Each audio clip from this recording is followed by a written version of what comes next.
Assalamualaikum warahmatullahi wabarakatuh. Perkenalkan, nama saya Melisa Indriani. Saya dari kelas SI 202 dengan NIM 230 10 10 70 303. Di sini saya akan membuat video vlog untuk pemenuhan tugas UTS mata kuliah organisasi dan arsitektur komputer dengan dosen pengampu Bapak Novidian Natasia, Eskom MSI. Berikut vlog saya.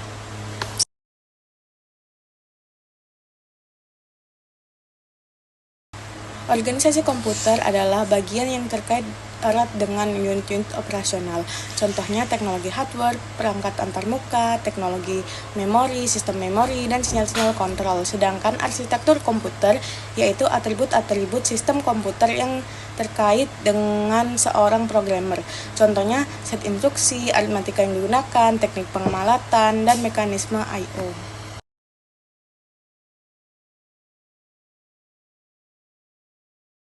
Generasi pertama ada tabung vakum dengan nama Electronic Numeral Integration and Computer pada tahun 1946 yang dirancang dan dibuat oleh John Mauchly dan John Presper di Universitas Pennsylvania, merupakan komputer digital elektronik untuk kebutuhan umum pertama di dunia. Generasi kedua yaitu transistor pada tahun 1995 sampai 1965. Sejak pesatnya teknologi semikonduktor hingga menghasilkan komponen transistor membawa perubahan besar pada dunia komputer. Komputer era ini tidak lagi menggunakan tabung vakum yang memerlukan daya operasional yang besar. Tabung-tabung ini digantikan komponen kecil bernama transistor, dan konsumsi daya listrik amat kecil dan bentuknya pun relatif kecil. Generasi ketiga adalah integrated circuit pada tahun 1965 sampai 1980. Pada tahun ini terjadi revolusi elektronika kembali, yaitu ditemukannya IC yang merupakan penggabungan komponen-komponen elektronika dalam satu paket. Dengan ditemukannya IC ini semakin mempercepat proses komputer. Kapasitas komputer semakin besar dan bentuknya semakin kecil. Pada generasi keempat yaitu muncul Very Large Cells Integration pada tahun 1980. Era keempat perkembangan generasi komputer ditandai adanya FLSI. Paket FLSI dapat menampung 10.000 komputer lebih per kepingnya dengan kecepatan operasi mencapai 100 juta operasi per detiknya.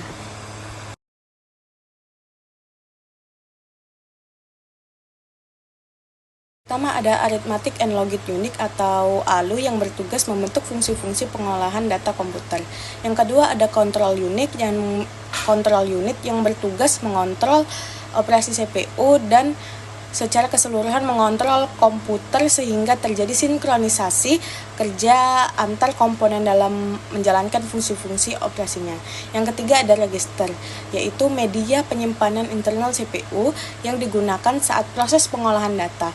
Yang keempat ada CPU interconnection, adalah sistem koneksi dari bus yang menghubungkan komponen internal CPU, yaitu ALU, unit kontrol, dan register-register, dan juga dengan bus-bus eksternal CPU yang menghubungkannya dengan sistem lainnya seperti memori utama, piranti, output, dan input.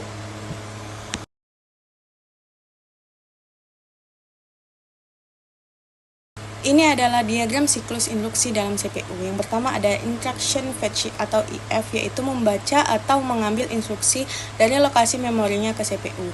Yang kedua ada instruction operation decoding atau IOD, yaitu menganalisa instruksi untuk menentukan jenis operasi yang akan dibentuk oleh operand yang akan digunakan. Yang ketiga ada operand address calculation atau OAC, yaitu menentukan alamat overhead. Hal ini dilakukan apabila melibatkan referensi operand pada memori. Yang keempat ada operand fetch atau OF, adalah mengambil operand dari memori atau dari modul I/O. Yang kelima ada data operation atau DO, yaitu membentuk operasi yang diperhatikan dalam instruksi. Dan yang keenam ada operand store atau OS, yaitu menyimpan hasil eksekusi di dalam memori.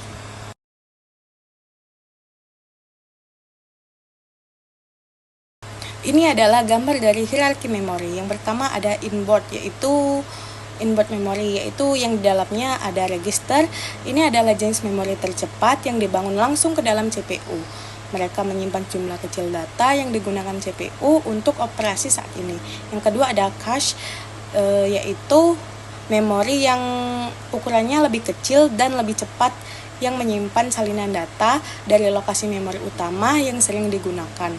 Ini membantu mengurangi waktu rata-rata untuk mengakses data dari memori utama. Yang ketiga ada memori utama atau RAM. Ini adalah memori kerja utama komputer. Ini memberi CPU akses yang cepat dan ke data dan instruksi. Komputer saat ini menggunakan memori ini loh untuk menyimpan dan menjalankan programnya. Yang kedua ada outboard storage. Apa aja sih yang ada dalamnya? Yang ada dalamnya yang pertama ada penyimpanan tempel. Istilah ini umumnya mengacu pada perangkat penyimpanan sekunder apapun yang tidak ada di dalam casing komputer. Ini dapat mencakup yang pertama disk magnetik. Perangkat ini menyimpan data yang menggunakan perekaman magnetik untuk menyimpan dan mengambil informasi digital. Yang kedua ada CD-ROM, yaitu CD yang berisi data yang dapat dibaca oleh komputer, data tidak dapat diubah setelah ditulis. Yang ketiga ada CD-RW, yaitu CD yang dapat ditulis dan ditulis ulang berkali-kali. Yang keempat ada CD-RW dan CD-RAM. Keduanya adalah format DVD yang dapat ditulis ulang dengan DVD-RW, lebih kompatibel dengan berbagai pemutar DVD.